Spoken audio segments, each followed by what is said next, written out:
కూతుర్ని. నేను జగనన్న చెల్లెల్ని. నా పేరు షర్మిల. ఈరోజు నేను అమ్మ కలిసి ఈ కాంగ్రెస్ టీడీపీని కుమ్మక్కై రాజశేఖర రెడ్డి గారి కుటుంబానికి చేస్తున్న అన్యాయాన్ని గురించి మీకు చెప్పుకోవడానికి వచ్చాను. ఈ రెండు పార్టీలు రాజశేఖర రెడ్డి గారి కుటుంబాన్ని ఏడిపిస్తూ వారు నవ్వుకుంటున్నారు. తమ ఇష్టం వచ్చినట్లు సిబిఐని వాడుకొని ఈ రోజు విచారణ అనే పేరుతో జగనన్నను జైలు పాల్పడ్డారు.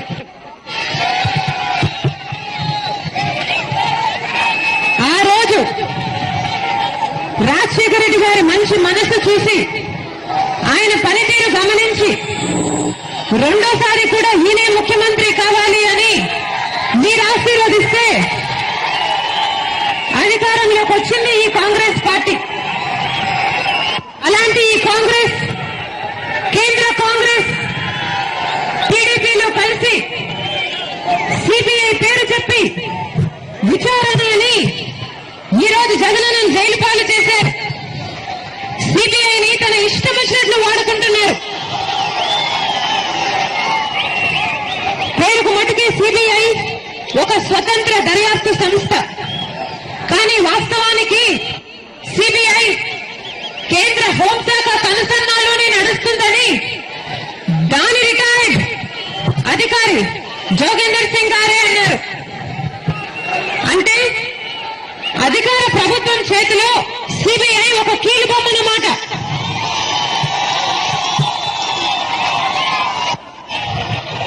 కాంగ్రెస్ ఆడిస్తుందట, సిబిఐ ఆడుతుందట. రాజశేఖర రెడ్డి గారి మంచి మనసు మీకు అందరికీ తెలుసు. ఆయన ఏ పథకం రూపొందించినా, ఏ ప్రాజెక్టు చేసినా, ఏ ఫైల్ మీద సంతకం పెట్టినా తన ప్రజలకు మేలుందా లేదా అని ఆలోచించాడు. తన ప్రజలకు మేలుంటే ఆ పని చేశాడు, తన ప్రజలకు మేలు లేదు అంటే ఆ పని చేయలేదు. అలాంటిది రాజశేఖర రెడ్డి గారిని ఈ రోజు ఈ టీడీపీ కాంగ్రెస్ లు కలిసి అవినీతి పరుడు అంటున్నాయి. ఎఫ్ఐఆర్ లో ఒక ముద్దాయిగా ఆయన పేరును చేర్చాయి. మీ ముందు మీ మనసుల్లో ఆయనను దోషిగా నిలబెట్టే ప్రయత్నం చేస్తున్నారు. అంతటితో ఆగలేని ఈ నీచమైన రాజకీయాలు ఈరోజు జగనన్నను కేవలం విచారణ అనే పేరుతో మన మధ్య నుంచి తీసుకువెళ్లి జైల్లో పెట్టారు. జగనన్న ఏ తప్పు చేయలేదు, వాళ్ళ దగ్గర ఏ ఆధారమూ లేదు. అయినా విచారణ అనే పేరుతో ఈరోజు జగనన్నను జైలు పాలు చేశారు. గత 2.5 సంవత్సరాలుగా మీరంతా జగనన్నను చూస్తూనే ఉన్నారు. ఎండనక వాననక, రాత్రనక పగలనక మీ మధ్యలోనే ఉన్నాడు ఆయన. మాతో కంటే, తన భార్య బిడ్డలతో కంటే ప్రజలతోనే ఎక్కువ సమయం గడపాలనుకున్నాడు. మీలో ప్రయత్నం చేశాడు. మీ ప్రతి సమస్య తన సమస్యగా స్పందించాడు.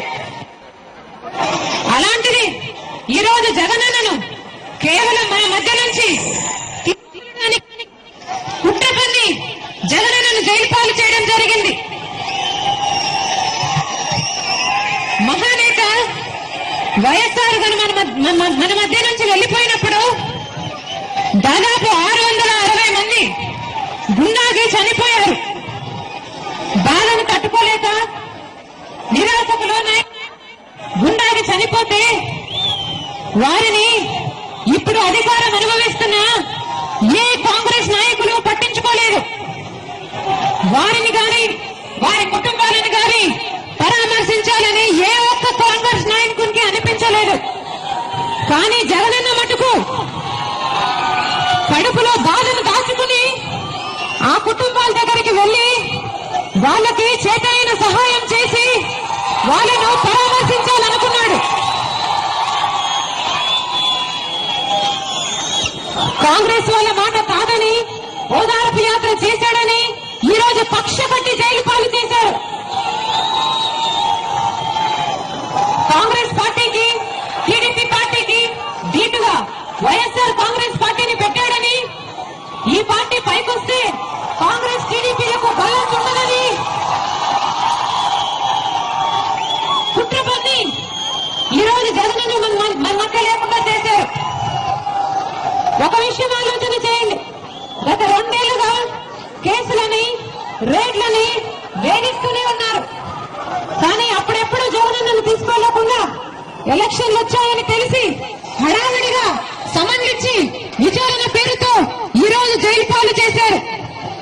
కేవలం ఎలక్షన్లు వచ్చాయని, ఈ ఎలక్షన్లలో జగనన్న మీ మధ్య ఉంటే మొత్తం ఒక లోక్సభతో పాటు 18 అసెంబ్లీ స్థానాల్లో వైఎస్ఆర్ కాంగ్రెస్ పార్టీ గెలుస్తుందని,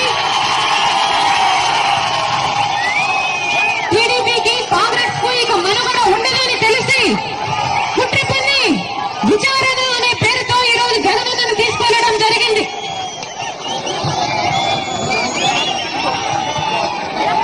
నాన్నను కోల్పోయి అన్నను అన్యాయంగా జైలు పాలు చేసుకుని ఎక్కడా న్యాయం దొరక్క అమ్మ ఈ రోజు మీ దగ్గరికి రావడం జరిగింది. దానికి ఈ కాంగ్రెస్ పార్టీ ఏమంటుందో తెలుసా? బొత్స గారు అన్నారు, అధికార దాహంతో మేమే నాన్నను చంపుకున్నామట.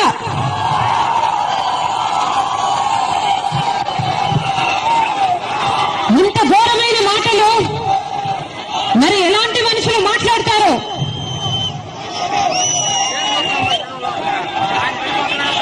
రాజశేఖర రెడ్డి గారు ఇచ్చిన అధికారాన్ని అనుభవిస్తూ ఆయన కుటుంబాన్ని ఈ రోజు వేధిస్తున్నారు, పొడిచి మాట్లాడుతున్నారు. ఆయన మద్యం సిండికేట్ గురించి నిజం చెప్పవయ్యా అంటే దాని గురించి నిజం చెప్పరు. ఆయన మీద విచారణ చేయరట. జగనన్న మటుకు విచారణ పేరుతో జైలు పాలు చేశారు. కిరణ్ కుమార్ రెడ్డి గారు అన్నారు, జగన్మోహన్ రెడ్డి గారిని 14 ఏళ్లు జైల్లోనే పెడతారట.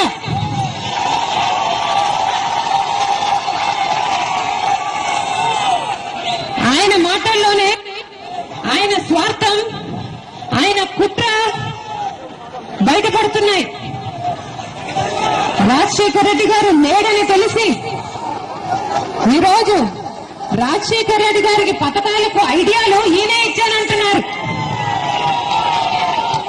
ఆయన బదులు చెప్పలేడని తెలిసి ఆయన అవినీతిపరుడు అంటున్నారు. రాజశేఖర గారి పేరు ఎఫ్ఐఆర్ లో ముద్దాయిగా చేరుస్తుంటే ఈయన రాజశేఖర రెడ్డి గారు ఇచ్చిన అధికారాన్ని అనుభవిస్తున్న ఈ మంత్రులు అందరూ చోద్యం చూశారు. అసలు రాజశేఖర రెడ్డి గారు ఈయనను స్పీకర్ను చేయకపోతే కిరణ్ కుమార్ రెడ్డి గారు సోనియా గాంధీ కంటే కనిపించేవారా అని ఆలోచన చేసుకోవాలని అడుగుతున్నాం.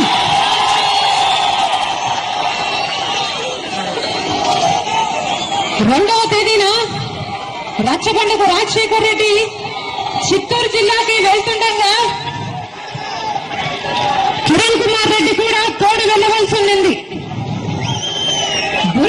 దుర్ఘటన జరుగుతుంది అని ఆయనకు తెలిసి వెళ్ళలేదో మరి తెలియక వెళ్ళలేదో.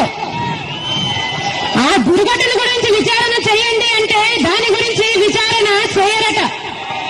జగనన్న మటుకు జైలు పాలు చేశారు విచారణ పేరుతో. చిరంజీవి గారు అంటారు, రాజశేఖర రెడ్డి గారి పథకాలు రాజశేఖర రెడ్డి గారివి కావట, సోనియా గాంధీ గారివట. సోనియా గాంధీ గారు ఈయనకు రాజ్యసభ టికెట్ ఇస్తానంటే దానికోసమని ఈయన 18 మంది ఎమ్మెల్యేలను అమ్మేసుకొని ఆయన నియోజకవర్గ ప్రజలకు ఆ పార్టీకి ఓటేసిన వాళ్ళందరికీ అన్యాయం చేసి ఆయన స్వార్థం కోసం ఈరోజు పీఆర్పీ బోర్డును మూసేసుకున్న వ్యక్తి ఈయన.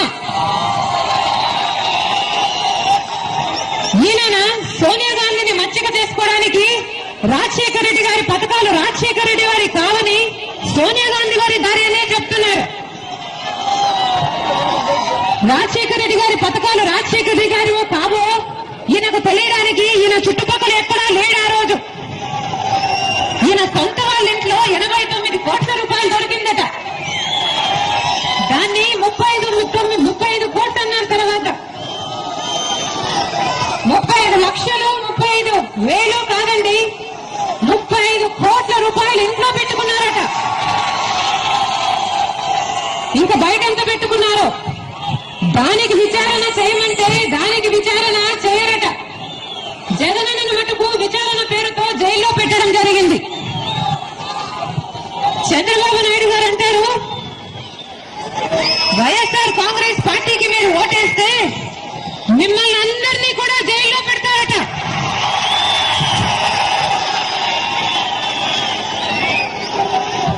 రెండెకరాలతో మొదలు పెట్టాడు చంద్రబాబు నాయుడు గారు. దేశ విదేశాల్లో ఈ రోజు ఆయనకు వ్యాపారాలున్నాయి.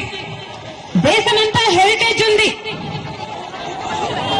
ఆయన మటుకు చీకట్లోనే చిదంబరాన్ని కలిసి బ్రహ్మాండంగా మేనేజ్ చేసుకోగలరు. ఆయన గురించి విచారణ చేయరట. జగనన్న మటుకు విచారణ పేరుతో ఈ రోజు జైలు పాలు చేశారు. ఆజాద్ గారు అన్నారు, జగన్మోహన్ రెడ్డి గారు వాళ్ళ పార్టీలోనే ఉంటే కాంగ్రెస్ లోనే ఉంటే కేంద్ర మంత్రిని చేసేవారట. ఆ తర్వాత ముఖ్యమంత్రిని కూడా చేసేవారట. అంటే కేవలం వాళ్ళ పార్టీలో లేనందుకు వాళ్ళు కక్ష కట్టి ఈ రోజు జైలు పాలు చేశారని ఆయన చెప్పమనే చెప్తున్నట్టు కాదా అని అడుగుతున్నాం. మ్యాగజైన్ లో జగనన్న గురించి ఒక ఆర్టికల్ వచ్చింది ఇటీవల. దాంట్లో రాశాడు, 25వ తేదీన ఎప్పుడైతే జగనన్న విచారణ మొదలు పెట్టారో 3 రోజుల పాటు విచారణ జరుగుతుండగా ఈ అధికారులు కాంగ్రెస్ నాయకులు హైదరాబాద్ లో ఉన్న పెద్ద నాయకులంతా ఫోన్లలో చర్చలు జరుపుతూనే ఉన్నారట. జగనన్నను ఏం చేయాలి, ఎలా చేయాలి అని. 27వ తేదీ ప్రొద్దున ఆజాద్ గారు వెళ్లి సోనియా గాంధీ గారిని కలిశారట. ఆవిడ అరెస్ట్ చేయమని ఆర్డర్స్ ఇచ్చారట. ఇక్కడ 27వ తేదీ సాయంత్రాన జగనన్నను అరెస్ట్ చేయడం జరిగింది. సోనియా గాంధీ గారు సిబిఐకి డైరెక్ట్ గా ఆర్డర్లు ఇస్తున్నారని దీని అర్థం. సోనియా గాంధీ చేతిలో కాంగ్రెస్ చేతిలో సిబిఐ కీలుబొమ్మ అనడానికి ఇంతకంటే రుజువు అవసరం లేదు.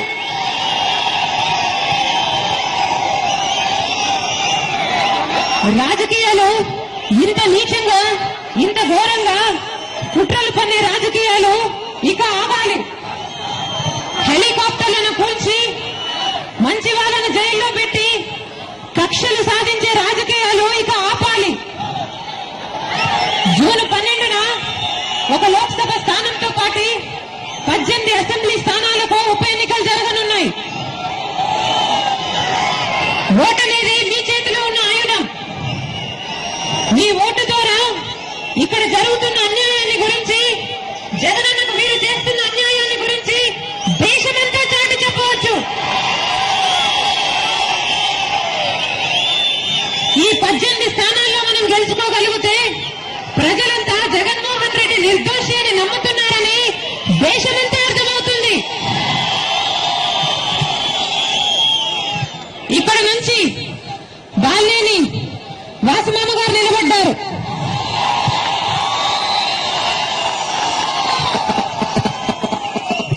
అధికారం ముఖ్యం కాదని, పదవులు ముఖ్యం కాదని, అభిమానమే గొప్పదని, రాజశేఖర రెడ్డి గారి కుటుంబానికి ఎంతో మంది అన్యాయం చేస్తుండగా మేము నిలబడతామమ్మా మీ పక్షాన, మీ కుటుంబం పక్షాన అని మంత్రి పదవికి సైతం రాజీనామా చేసిన వ్యక్తి.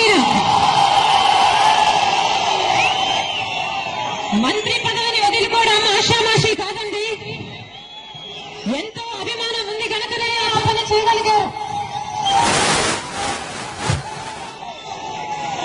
వైవి సుబ్బారెడ్డి గారు, చిన్నాన్న గారు ఆయన పనులన్నీ మానుకొని, వ్యాపారాలన్నీ మానుకొని మీ కుటుంబం పక్షాన మేముంటాము అని ఈయనతో పాటు నిలబడిన వారు. నాన్నగారిని మనం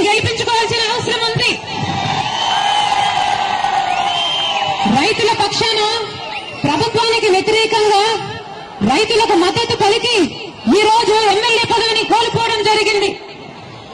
రాజశేఖర రెడ్డి గారి పథకాల వల్ల లబ్ధి పొందిన ప్రతి ఒక్కరూ, రాజశేఖర రెడ్డి గారిని అభిమానించే ప్రతి ఒక్కరూ వాస్మామ గారికి ఓటేసి గొప్ప మెజారిటీతో గెలిపించవలసిందిగా ప్రార్థన.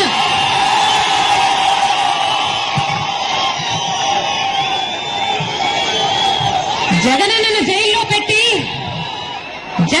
జైల్లో పెట్టి వాళ్ళు కుట్ర పన్ని జైల్లో పెట్టి వాళ్ళు వైఎస్ఆర్ కాంగ్రెస్ పార్టీని ఓడించాలని ఈ రోజు అనుకుంటున్నారు.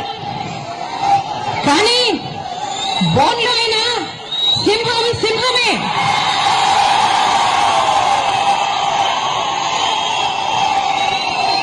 అదే ధైర్యంతో గుండె నిబ్బరంతో ఉన్నాడు. మీకోసం నిర్దోషిగా బయటకు వస్తాడు, ముఖ్యమంత్రి అవుతాడు. మనకు రాజన్న రాజ్యం కావాలంటే జగనన్నను ముఖ్యమంత్రిని చేసుకోవాలి. మళ్లీ ఉచిత విద్యుత్, మళ్లీ మన ప్రాజెక్టులన్నీ పూర్తి చేసుకుని రైతు నవ్వాలంటే, మన వాళ్లకు మన కుటుంబంలో ఆరోగ్యశ్రీ కావాలన్నా, మన పిల్లలు ఉచితంగా పెద్ద చదువులు చదవాలన్నా, మనకు మళ్లీ ఇల్లులు కావాలన్నా, మళ్లీ రాజన్న రాజ్యం రావాలన్నా జగనన్నను ముఖ్యమంత్రిని చేసుకోవాలి. వైఎస్ఆర్ కాంగ్రెస్ పార్టీకి ఫ్యాన్ గుర్తుకి మీరు ఓటేస్తే రాజన్న రాజ్యం కావాలని మీకు అర్థం. వైఎస్ఆర్ కాంగ్రెస్ పార్టీకి ఫ్యాన్ గుర్తుకి మీరు ఓటేస్తే జగనన్న నిర్దోషి అని మీరు నమ్ముతున్నారని దాని అర్థం. దేవుడు చూస్తున్నాడు, మంచి వాళ్ళ పక్షాన ఆయన నిలబడతాడు. జగనన్నను బయటికి తీసుకొస్తాడు, ముఖ్యమంత్రిని కూడా చేస్తాడు. మనమందరం కలిసి వైఎస్ఆర్ ఆశయాన్ని, జగనన్న ప్రయాసని నిలబెడదాం. ఫ్యాన్ గుర్తుకు ఓటేసి వాస్మామ గారిని గొప్ప మెజారిటీతో గెలిపిద్దాం. మన గుర్తు